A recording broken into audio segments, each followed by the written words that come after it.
चलो तो नेक्स्ट हमारे पास में क्वेश्चन जो है वो ये कहता है जे इज द ब्रदर ऑफ, पहले आप सभी लोग सामने देखो ध्यान से, क्या बोल रहा है question, J is the brother of I, J भाई है किसका, आई का। तो सबसे पहले आपके पास दिमाग में आया बात कि दोनों सेम जनरेशन होना चाहिए, क्योंकि जे अगर भाई है तो पहली बात तो मेल, और आई का भाई है तो आई का प्लेस के बगल में, जे इज द ब्रदर ऑफ आई। आगे क्वेश्चन ने क्या बोला, के इज द सिस्टर ऑफ जे। अब जो के है ना वो सिस्टर है जे की, तो यानी कि सेम जनरेशन में के को भी आना पड़ेगा। जो के है वह सिस्टर है किसकी, जे की। आगे क्या बोला इसने, G is the brother of H. अब हमको पता ही नहीं जी और एच कहां पर है, जो चीज आपको नहीं पता होगी उसको आप साइड में ड्रॉ कर लेना। G is the brother of H, यही बोला गया, G is the brother of H. आगे क्या बोलते हैं, H is the daughter of I, H daughter है मतलब एच बेटी है, तो बताओ आई के बिलो या आई के ऊपर, below. H is the daughter of I. उसके बाद में अगर हमें देखो यहां पे भी एच कॉमन है, यहां पर भी एच कॉमन है दोनों में, तो एच से हम ला सकते हैं जी को यहां बगल में। हम जानते हैं एच के भाई का नाम क्या है, जी है, अगर एच है तो एच के भाई का नाम जी, तो ये वाली इंफॉर्मेशन हमने यूटिलाइज कर लिया। ठीक है, आगे क्या बोला गया, who are the nephew oblique niece of J. तो बताइए जे के नेफ्यू नीस कौन है भाई, जे के नेफ्यू नीस कौन कर लेंगे, जी एंड एच। तो according to option number D will be the answer. बात समझ में आई, एक बार नोट डाउन कीजिए देन आगे बढ़ते हैं।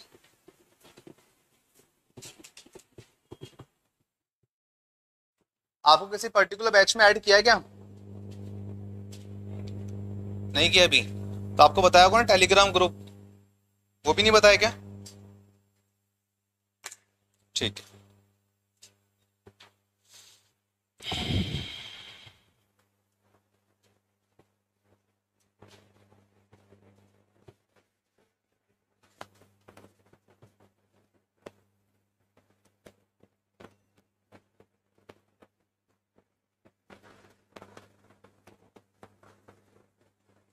हो गया, नेक्स्ट क्वेश्चन देखें। ओके 2 मिनट लेते हैं।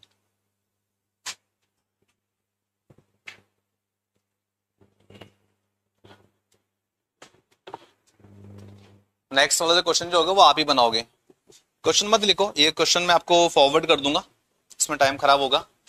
क्वेश्चन मत लिखिए, आप चाहो तो क्वेश्चन का फोटो भी ले सकते हो यहाँ पे जो हम जो सॉल्व कर रहे हैं, ताकि it will be easy for you, इतना लिखना ना पड़े, जब टाइम मिलेगा तो आप उसका बन फेयर आउट कर लेंगे। हाँ ठीक है, अगला क्वेश्चन देखते हैं ऐसे।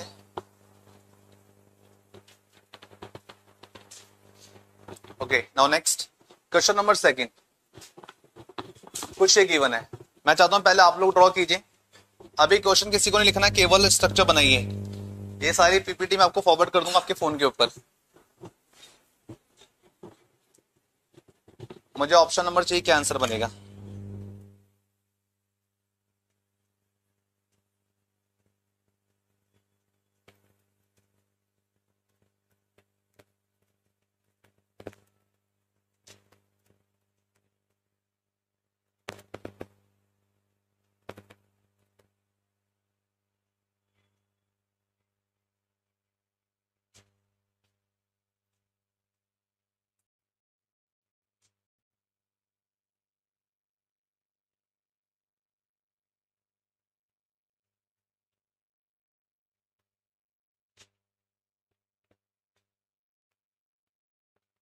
Thirty seconds remaining. Option number D, चलो देखते हैं। हमें बोला गया था V is the son of Z, जो V है वो बेटा है, वो सन है किसका, Z का। आगे बोला गया W is the son of Y, we don't know where is W and Y, लेकिन इसने बोला W बेटा है Y का, W बेटा है Y का। देखो आपसे जो गलती होगी वो यही होगी किसको अबव बैठाना है किसको बिलो बैठाना है, इसी को ध्यान रखना आपको। चलो आगे बढ़ते हैं यहां से।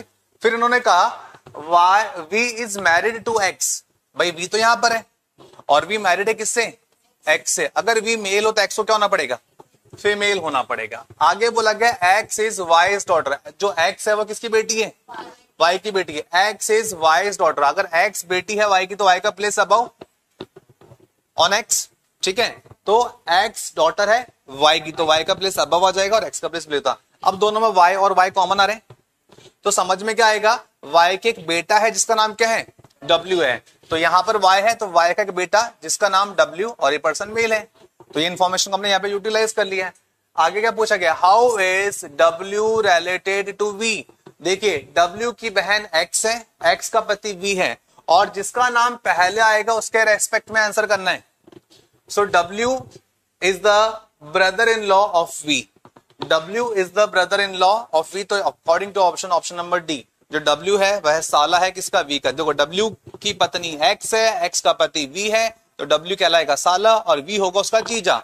अगर V के रेस्पेक्ट में भी होता तब भी ब्रदर इन लॉ बोलते हैं, क्योंकि जीजा और साले के लिए एक ही वर्ड यूज होता है, क्या, ब्रदर इन लॉ। क्लियर है बात।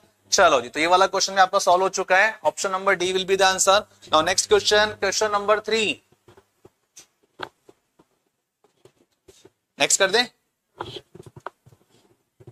क्वेश्चन ने बोला था Z is the father of x. Z father है किसका, एक्स का। Z is the father of x, Z का प्लेस अबव, एक्स का प्लेस बिलो। और फिर बोला गया but x is not his सन, लेकिन एक्स उसका बेटा नहीं है। अगर एक्स बेटा नहीं होगा तो बेटी होगी, ठीक है। V is the daughter of X. V daughter है किसकी, एक्स की, तो वी का प्लेस एक्स के बिलो आना चाहिए, और ये daughter the female. V is the daughter of X. आगे बोला गया U is the spouse of Z. U spouse, spouse बोले तो यहां पर वाइफ कहलाएगी, यू स्पाउस यानी कि मैरिड कपल। आगे बोला गया था Y is the brother of X. Y भाई है किसका, एक्स का, तो वाई का प्लेस एक्स के बगल में, वाई भाई है एक्स का। फिर कहते हैं ये लोग W is the son of Y. W बेटा है किसका, वाई का। W is the son of Y. W बेटा है वाई का। आगे इन्होंने क्या बोला, T is the spouse of Y. T married है किससे, वाई से। अगर वाई मेल हो तो T को क्या होना पड़ेगा, फीमेल होना पड़ेगा। फिर कहते हैं S is the father of T। S पिता है T का, तो S का प्लेस T के अबव। कितने लोगों का सेम यही स्ट्रक्चर बना था, हाउ मेनी स्टूडेंट्स, ओके कोई दिक्कत नहीं, स्ट्रक्चर ये बना चाहिए। हो सकता है आपने x को y की जगह रखो, y को यहां रख दिया हो, कोई दिक्कत नहीं, कोई दिक्कत नहीं, सेम आंसर आने वाला। अब हमारा क्वेश्चन हमसे क्या ही पूछना चाह रहा है, who is the grandmother of W। तो W की ग्रैंड मदर का नाम बताइए। देखते हैं, W के फादर का नाम तो Y है, Y की मदर कौन है, U है, तो U is the grandmother of W। तो यहां पे according to option number C। Clear है बात। अगला क्वेश्चन हटा दे इसमें, ऐसे नेक्स्ट क्वेश्चन। अरे ये तो सेम ही क्वेश्चन है, who is the son of you. देखो आपने स्ट्रक्चर बनाया ना अपनी कॉपी में, यू का बेटा कौन है, तुम नहीं बोल रही हो, वाई। देख लेते एक बार, यू का बेटा कौन है, तो ये रहा यू का बेटा वाई है। बिल्कुल सही जवाब, सही पकड़े हो भाई। तो यानी according to option number A will be the answer. Now next 3, 4 हो चुके हैं। अगला क्वेश्चन 5। चलिए सामने देखिए सभी लोग, क्या बोला गया था क्वेश्चन में, A B and C are sisters, यानी कि तीनों सिस्टर्स है, फीमेल है। A B and C are sisters, तीनों सेम जनरेशन में, सिस्टर बोले तीनों को फीमेल होना पड़ेगा। ये लो जी, तीनों को फीमेल डिक्लेयर कर दिया। आगे क्वेश्चन कहता है डी भाई है ई का, हमें पता ही नहीं डी और ई कहां पर, साइड में लिख लेते हैं, डी भाई है ए का। आगे इन्होंने बोला and E is the daughter of B, और ई जो है डॉटर है किसकी, बी की, तो ई का प्लेस बी के बिलो। ई डॉटर है बी की, तो ई और ई दोनों आपस में कॉमन आ रहे हैं, तो ई से हम कनेक्ट कर पाएंगे डी को। तो ई के भाई का नाम है डी, तो ई के भाई का नाम है डी, तो डी यहाँ पर मेल है, तो मेल डिक्लेयर कर दिया। Okay, now what they are asking in the question, how is A related to D. बताइए which option is the answer. A कैसे रिलेटेड है डी से। सो यहां पर सी बिल्कुल गलत जवाब है। देखो जी, मैं सबसे पहले आपसे पूछना चाहता हूं कि इसने नाम किसका लिया, सबसे पहले ए का लिया है, तो देखो ए कहां पर है, ए यहां पर है, डी यहां पर है। अगर आपसे बोलता कि अगर डी की जगह पर आप होते और ए की प्लेस, बी की प्लेस, डी की प्लेस कुछ ये होती है, तो ए की सिस्टर बी है और बी का बेटा डी है, तो डी ए को क्या बोलेगा, मासी बोलेगा, और जो ए है वो क्या बोलेगी, मेरा भांजा, नेफ्यू है, ठीक है ना। सो यहां पर ए का नाम आया, so A is the maternal aunt of D. अब ए जो है भाई, ए तो मासी है, और मासी को अपन क्या बोलते हैं, मैटरनल आंट बोलते हैं, तो आंट आंट आंट आंट भी नहीं है, मैटरनल भी नहीं है, तो according to option number E. None of these. जरूरी नहीं हर बार आंसर अपीयर ही हो, टाइमर नहीं रुकेगा। Now next question, question number 6, जल्दी से बताइए what will be the answer of question number 6। Question ने बोला था A and B are married couple, A B are married couple यानी कि ए और बी दो विवाहित जोड़े, लेकिन क्या बता सकते हैं कौन मेल फीमेल? जहां तक रीड किया वहां तक हम कुछ नहीं कह सकते थे, कोई भी मेल फीमेल हो सकता है, हो सकती है। Okay, X and Y are brothers, दोनों भाई हैं, एक्स और वाई ब्रदर्स, दोनों मेल पर्सन है। ओके, जब मैं आगे रीड करता हूं तो लिखा हुआ है यहाँ पे x is the brother of A, x भाई है ए का, यानी कि एक्स भाई है ए का, तो एक्स ये भाई हो गया ए का, एक्स मेल है यहाँ पे, और एक्स कॉमन आ गया तो वाई को भी एक्स के बगल में लाके खड़ा किया जा सकता है, क्योंकि एक्स और वाई तो भाई हैं। और ये बोलता है कि एक्स भाई है किसका? ए का। आगे इन्होंने बोला है how is Y related to B, तो अगर देखो ए मेल होता है सपोज और बी फीमेल होती है, तो वाई कौन है? देवर या फिर जेठ है? बोले तो Y is the brother in law. Suppose करो अगर ए फीमेल हो और बी मेल हो, तो भी तो वाई ब्रदर इन लॉ कहलाएगा, तो वाई साला कहलाएगा। और साला हो चाहे जीजा हो चाहे देवर हो चाहे जेठ हो, उनके लिए एक ही वर्ड यूज होता है, ब्रदर इन लॉ। तो अकॉर्डिंग टू ऑप्शन नंबर 1 कितने लोगों का सेम आंसर आया था? वेरी गुड, कॉन्फिडेंस बढ़ना चाहिए यहाँ पे आपका। अगला question, question number 7, there are 6 members in a family K P Q R S and T, ठीक है जो भी है। अब यहां से स्टार्ट होता है अपना main question, R is the wife of Q. जैसा जैसा बोला गया वैसा वैसा बनाइए, अपना दिमाग ना चलाएं, क्योंकि हम दिमाग चलाएंगे बाद में। आर वाइफ है क्यू की, तो ऑटोमेटिक क्यू मेल हो जाएगा। T is the maternal grandfather of के। अब मैटरनल ग्रैंडफादर का मतलब होता है टी जो है ना वो नाना है किसका? के का। अगर टी नाना है मतलब टी की कोई बेटी होगी, उसके बिलो के का प्लेस। क्या इतनी बात आपको समझ में आती है? T is the maternal grandfather of के, देखो जिसके अपन ने प्रैक्टिस की थी वो चीज आ गई। आगे बोला गया के who is the only son of Q, के इकलौता बेटा है क्यू का, के इकलौता बेटा है क्यू का, और बेटा तो मतलब मेल है कुछ ये। अब देखो के की कोई मदर, उसके पिता का नाम टी, के की मदर आर, और आर के ऊपर आ जाएगा टी का प्लेस। क्या इतनी बात आपको समझ में आ रही है? नहीं आ रही है? पक्का? ठीक है। आगे जब हम रीड करते तो लिखा हुआ है S is the mother in law of Q. S mother in law है क्यू की, यानी कि एस सास है, क्योंकि अगर आर और क्यू मैरिड हो, उसमें से अगर आर फीमेल हो तो क्यू कौन है? मेल है। और इसने बोला है जो एस है ना वो सास है क्यू की। S is the mother in law of Q, तो एस को कहा आना चाहिए? टी के बगल में। S is the mother in law of Q, देखो एस की बेटी आर है और आर का पति क्यू है, उस हिसाब से एस मदर इन लॉ कहलाएगी क्यू की। बात समझ में आ रही है? जहां भटके तो वो चीजें हो चुकी है। अब फिर इसने बोला P is the father in law of R, जो पी है वह है ससुर है आर का। P is the father in law of R, यानी कि पी का प्लेस क्यू के अबव होना चाहिए, तभी तो पी फादर इन लॉ कहलाएगा आर का। भाई पी का बेटा क्यू है और क्यू से मैरिड आर है, तो आर क्या बोलेगी पी के लिए? ये मेरे फादर इन लॉ है। और क्वेश्चन ने भी तो ये बोला P is the father in law of R. कितने लोगों का सेम यही स्ट्रक्चर बना था? तो फिर आंसर क्यों नहीं आया इन्हीं सब लोगों का?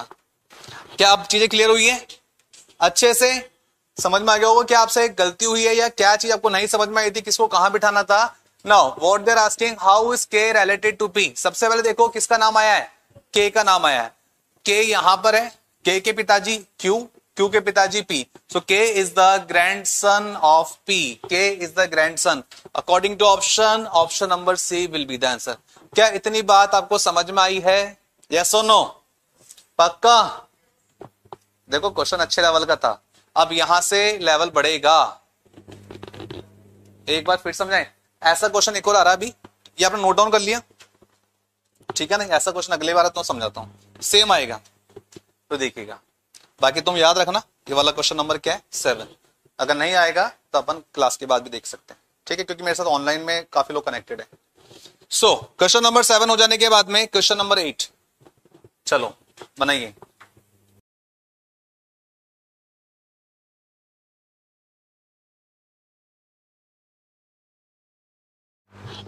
प्रदीप अब चेक करो एक बार, वॉइस आ रही है यहाँ पे। कहते हैं क्वेश्चन नंबर 10 के अंदर देखो यहाँ पे इन्होंने बोला B is the husband of P, तो जैसा जैसा बोला था वैसा हमने स्ट्रक्चर बनाया। बी हस्बैंड है किसका? पी का, तो पी फीमेल हो गई। भाई बी पति है पी का, तो पी को फीमेल होना पड़ेगा।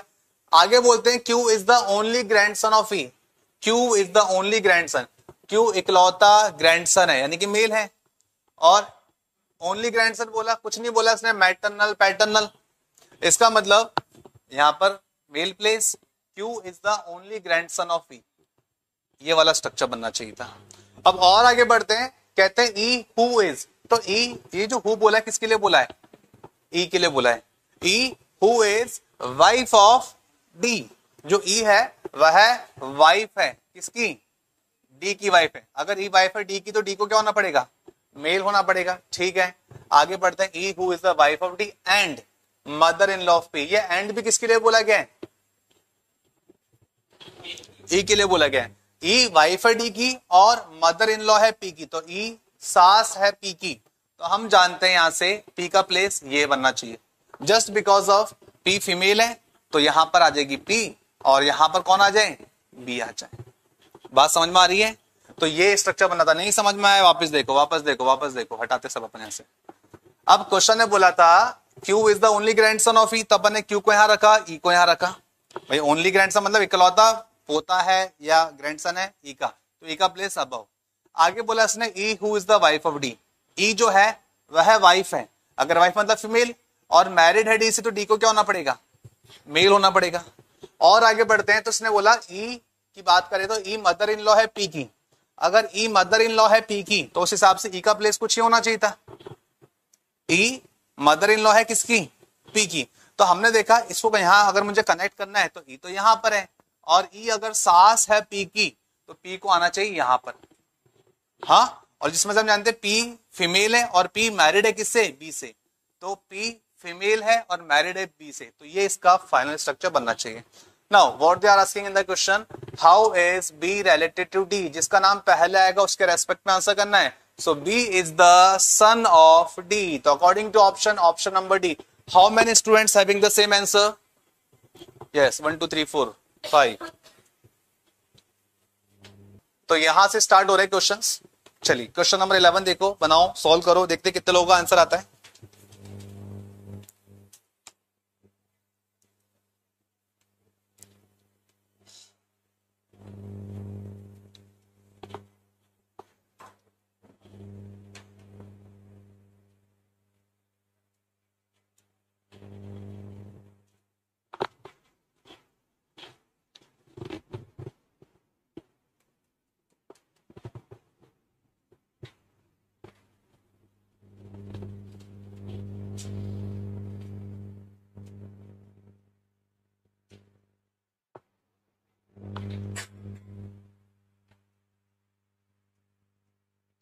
जिसका आंसर आ जाए प्लीज रेज योर हैंड, ताकि पता चल सके किस किस के आंसर आ चुके हैं।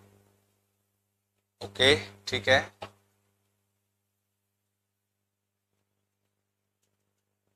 Anyone else?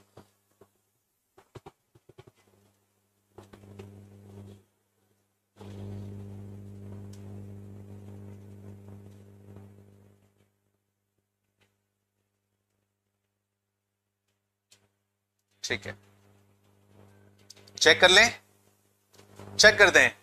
देखो जी क्या बोल रहे थे क्वेश्चन के अंदर, सबसे पहले आपसे बोला गया है A is the paternal uncle of B, तो पैटर्नल अंकल का मतलब क्या होता है, चाचा ताऊ की बात चल रही है, क्योंकि पैटर्नल लिखा हुआ गया मतलब फादर साइड रिलेशन की बात हो रही है।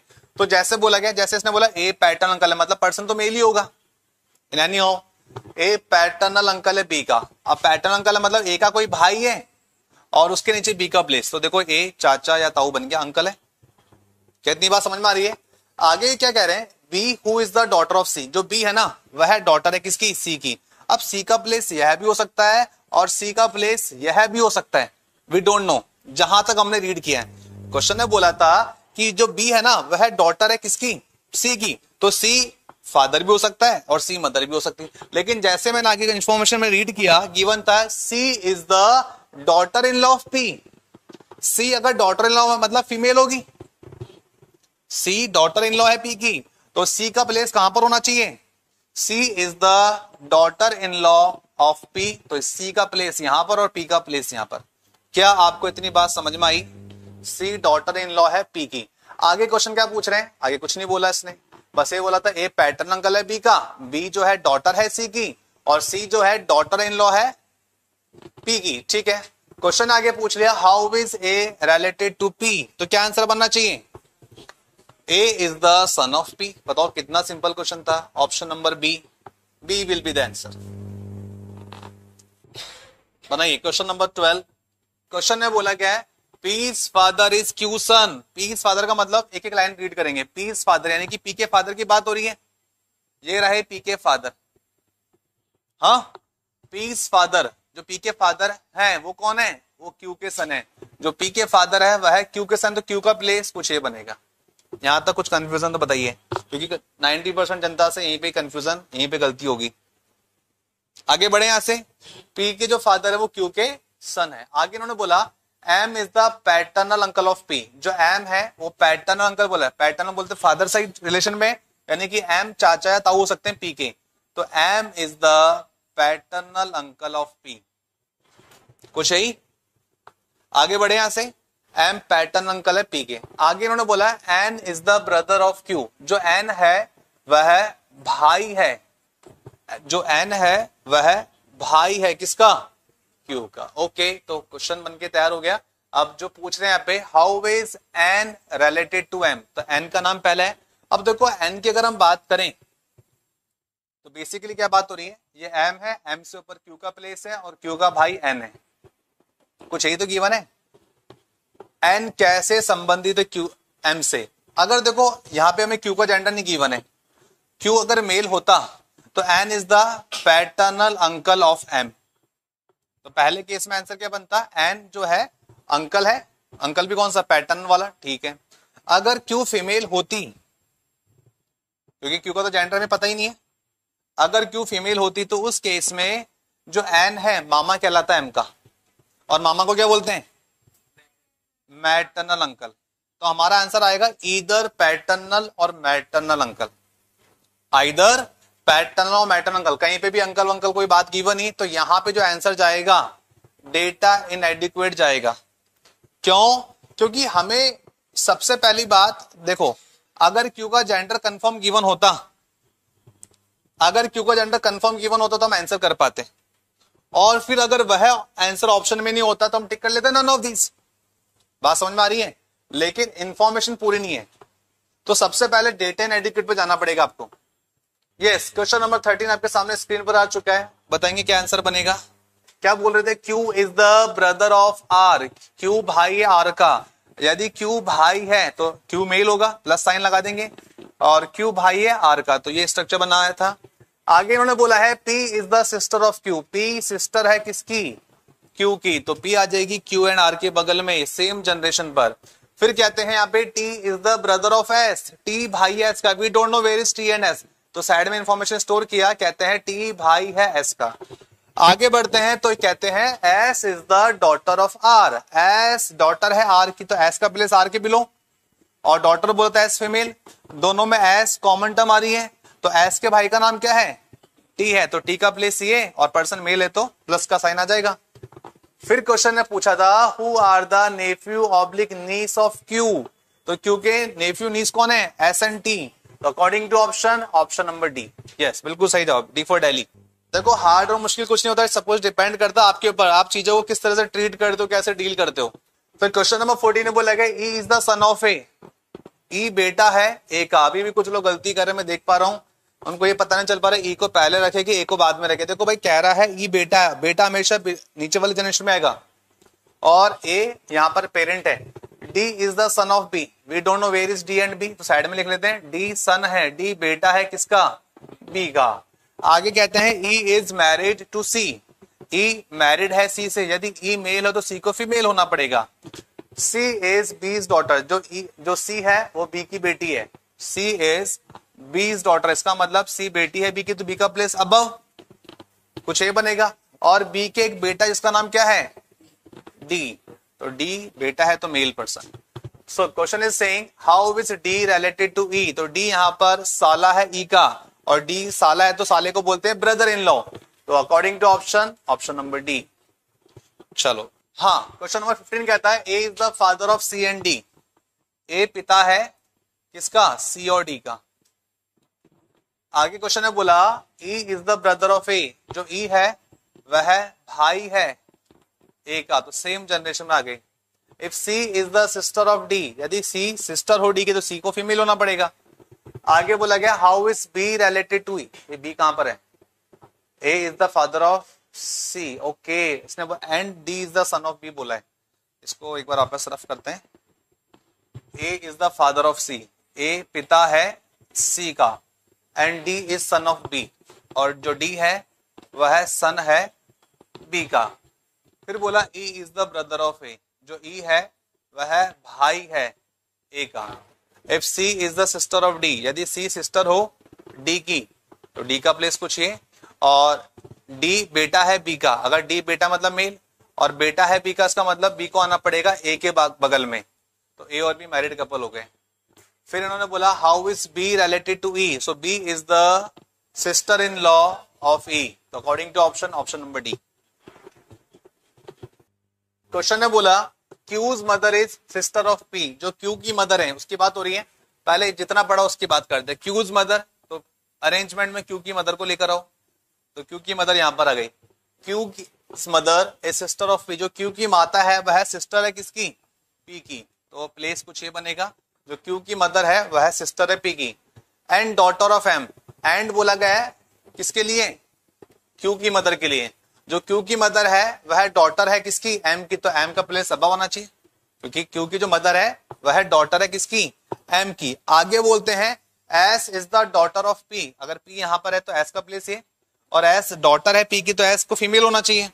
आगे इंफॉर्मेशन में क्या बताया गया है, and sister of T, S is daughter of T, sorry S daughter है पी की और सिस्टर है टी की, एस डॉटर है पी की और सिस्टर है टी की, तो एस के बगल में कौन आएगा, टी को आना चाहिए। आगे पूछा गया how is M related to T, तो यहां पर एम की अगर हम बात करें तो एम का जेंडर नहीं पता, एम की बिलो पी की बात करें तो पी का जेंडर नहीं पता, टी का जेंडर भी नहीं पता, तो यहां पर ये एम पी और टी। अब पी के रेस्पेक्ट में आंसर करना था अपने को।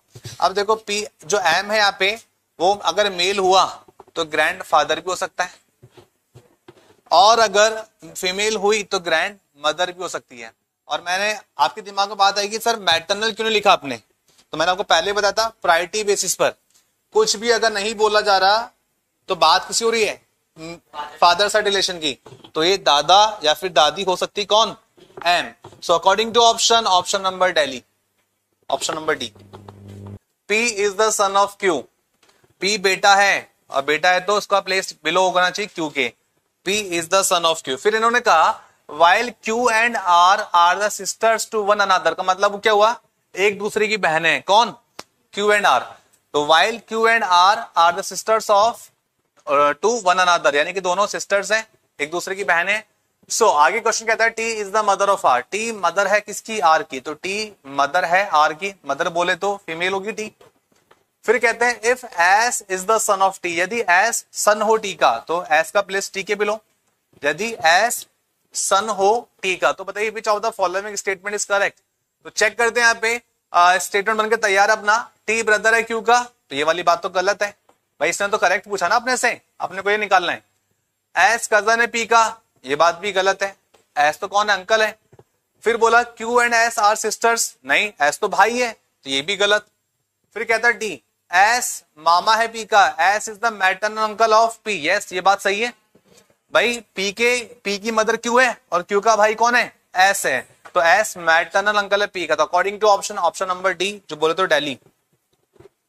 चलो भाई चेक करते हैं क्वेश्चन नंबर 18 कहता है A is the brother of B, A brother है बी का, A is the brother of B, B is the brother of C, यानी कि बी भाई है सी का, अगर भाई है तो मेल होगा, B is the brother of C. फिर कहते हैं D is the father of A, D पिता है ए का, अगर डी फादर है तो डी का प्लेस अबव होना चाहिए, D is the father of A. Based on the three statement, which of the following statement cannot be definitely true? जो बिल्कुल सही नहीं है वही आपको बताना है। तो चेक करते हैं यहाँ पे, इसने बोला B भाई है A का, तो ये तो बात सही थी, तो हमको तो नॉट ट्रू चाहिए, तो इसको हम नहीं ले सकते। फिर इसने बोला B is the son of D, ये बात भी सही है और हमको सही तो लेना ही नहीं है, जो कैन नॉट ट्रू वही तो लेना अपने को। ऑप्शन सी कहता है A is the brother of सी, ये बात भी सही है, ए तो भाई है सी का, तो ये भी ट्रू वाली बात है। डी कहता है सी is the brother of A, ये सी एंड डी है भी, ये भाई भी हो सकता है, बहन भी हो सकती है। और गिवन ऑप्शन के हिसाब से A B C are D children, तो ये बात भी सही है, ए बी सी डी के बच्चे हैं। तो गिवन ऑप्शन के हिसाब से हमको जाना पड़ेगा ऑप्शन नंबर डी की तरफ। Option number D will be the answer according to the options. ठीक है, क्वेश्चन ने बोला है, सभी लोग सामने देखिए, A is the father of X, A father है एक्स का, A is the father of X. फिर कहते हैं B is the mother of Y, B mother है वाई की। फिर कहा यहां पे the sister of X and Z is Y. इस लाइन का मतलब हुआ एक्स और जेड की जो सिस्टर है वो कौन है, वाई है। तो एक्स और जेड की जो सिस्टर है वो कौन है, वाई है। तो वाई फीमेल, कुछ ये बनना चाहिए था, एक्स और जेड सेम जनरेशन में आना चाहिए, क्योंकि एक्स और जेड की सिस्टर जो है वह वाई है। ओके, और वाई की जो मदर का नाम है वो है बी, तो ए के बगल में बी आ जाएगी, तो फाइनल स्ट्रक्चर ये बनके कुछ तैयार हो जाएगा। सो क्वेश्चन कहता है विच of the following statements definitely not true. फिर से वही बताइए जो बिल्कुल भी ट्रू ना हो, ये हमको देखना है, ट्रू वाला मत देख लेना। B is the mother of Z, ये बात तो सही है, जो सही है वो नहीं लेना अपने को। X is the sister of Z, ये भी कंफर्म नहीं है, क्योंकि एक्स ब्रदर भी तो हो सकता है जेड का, तो ये सी एंड डी फिलहाल के लिए इसको ध्यान में रखना कि ये आंसर हो भी सकता है नहीं भी हो सकता है। Y is the son of A, ये बिल्कुल गलत है, इसने बोला डेफिनेटली नॉट ट्रू। वाई बेटा है ए का, जबकि हमारे हिसाब से, हमारे स्टेटमेंट के हिसाब से वाई तो बेटी है, वाई डॉटर है, तो एक ये हो गया। B has one daughter, B की केवल एक ही बेटी है, जरूरी तो नहीं है, ये वाली बात भी गलत। बी हैज वन डॉटर, देखो वन डॉटर है बोल रहा ना, तो ये वाली बात गलत, तो ट्रू नहीं है, यानी कि ये वाली बात भी हो सकती है। B is the wife of A, तो ये वाली बात बिल्कुल ट्रू है। अब देखो आपके सामने ऑप्शन है बी सी डी, दो तो इसमें से ऑप्शन सी एंड डी है, जो हो भी सकते हैं नहीं भी हो सकते हैं, और एक डेफिनेटली नॉट ट्रू भी है, यानी कि डेफिनेटली फॉल्स है।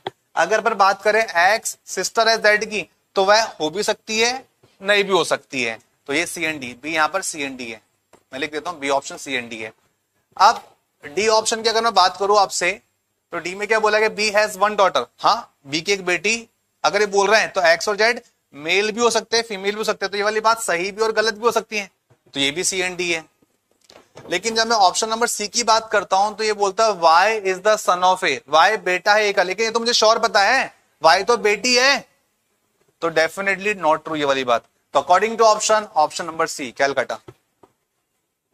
20 में A is the father of C, जो ए है वह फादर है सी का, ए फादर है सी का, ठीक है, but C is not his son. अगर सी उसका बेटा नहीं, इसका मतलब वो बेटी है।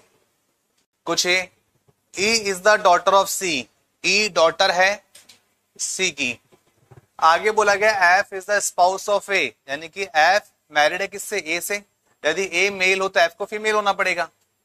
आगे बोला गया B is the brother of C, B भाई है सी का, बी भाई है सी का, सेम जनरेशन पे आ गए। फिर बोलते हैं D is the son of B, D बेटा है बी का, तो डी का जो प्लेस होगा वो बी के बिलो, क्योंकि डी बेटा है बी का। फिर कहते हैं G is the spouse of B, यानी कि जी मैरिड है किससे, बी से, अगर बी मेल हो तो जी को फीमेल होना पड़ेगा। आगे बोला गया H is the father of G, H father है जी के, तो यहां पर एच का प्लेस हो जाएगा, ठीक है ना। अब पूछ रहे हैं who is the grandmother of D, तो डी की ग्रैंड मदर का नाम बताइए, डी की ग्रैंड मदर का नाम हो जाएगा एफ, यानी कि ऑप्शन नंबर सी। फिर पूछा गया है सेकंड क्वेश्चन में who is the son of F, F का बेटा कौन है, एफ का बेटा बी है, तो according to option number A. हाँ, फिर पूछा था इन्होंने how is D related to H, तो डी यहां पर ग्रैंड चाइल्ड ऑफ एच, तो अकॉर्डिंग टू ऑप्शन है ही नहीं जाता, तो इसके हिसाब से हम यही देखेंगे ऑप्शन नंबर ए। क्लियर हो रहा है सभी को। गिवन था C is the father of D and son of A, जो सी है वह फादर है किसका, डी का, और जो सी है वह सन है ए का। देखो ये जो एंड बोला गया है, ये बोला गया है सी के लिए, सी तो फादर है डी का और सी बेटा है किसका, ए का। आगे बोला गया A who is the wife of F, A जो कि वाइफ है किसकी, एफ की, अगर ए वाइफ है एफ की तो एफ को मेल होना पड़ेगा। आगे बोला गया B is the maternal grand daughter of F, जो बी है वो मैटरनल ग्रैंड डॉटर है। तो देखो ये कैसे बनता है, जो बी है वह मैटरनल ग्रैंड डॉटर है किसकी, एफ की। तो कुछ प्लेस से बनेगा। तो एफ की कोई बेटी नहीं पता कहां पर है, तो एफ की बेटी यहां पर है और उसके बिलो बी का प्लेस, तो बी जो है मैटरनल ग्रैंड डॉटर कहलाएगी एफ की। आगे कहता है G is the mother of B, जो जी है वो माता है बी की, तो अगर बी यहां पर है तो जी का प्लेस कंफर्म ही हो जाएगा, G is the mother of B. आगे कहते हैं and E is wife of C, और ई वाइफ है सी की, तो इसका मतलब ई को यहां पर होना चाहिए। क्या इतनी बात से एग्री करते हो? कितने लोगों का सेम यही स्ट्रक्चर बना है? ऑलमोस्ट। ठीक है, समझ में आ गया क्या करना था? Now what they are asking, how is G related to A, G कैसे रिलेटेड है ए से? G is the daughter of A, तो यहां पे according to option, option number A. फिर इन्होंने पूछा how many females are there in the family, अगर डी का जेंडर आइडेंटिफाई तो आइदर और, तो यहां पर आंसर जाएगा सी एंड डी, आइदर है ही नहीं ऑप्शन में, तो सी एंड डी को टिक करना पड़ेगा। फिर कहते हैं how is D related to F, तो डी का जेंडर नहीं पता, तो यहां पे ऑप्शन नंबर डी, डी यहां पर ग्रैंडसन या ग्रैंड डॉटर भी हो सकती है, तो according to option, option number D. क्या इतनी बात से एग्री करते हो? Now next, how is E related to G, तो बताइए ई कैसे रिलेटेड है जी से? E is the sister in law of G, तो according to option, option number B. बात समझ में आ रही है? ठीक है, last question, which of the following statement is true, तो बताइए इनमें से कौन सा स्टेटमेंट ट्रू है? तो चेक करते हैं, F is the father of E, तो ये वाली बात तो गलत है, एफ तो कौन है, ससुर है, एफ तो फादर इन लॉ है, तो पहली वाली बात, पहली वाली ऑप्शन गलत।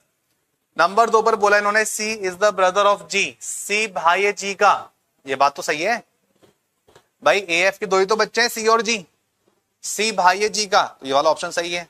अब जब एक गलत एक सही तो ऑल आर ट्रू, ये भी गलत, तो according to option, option number B. Clear है बात?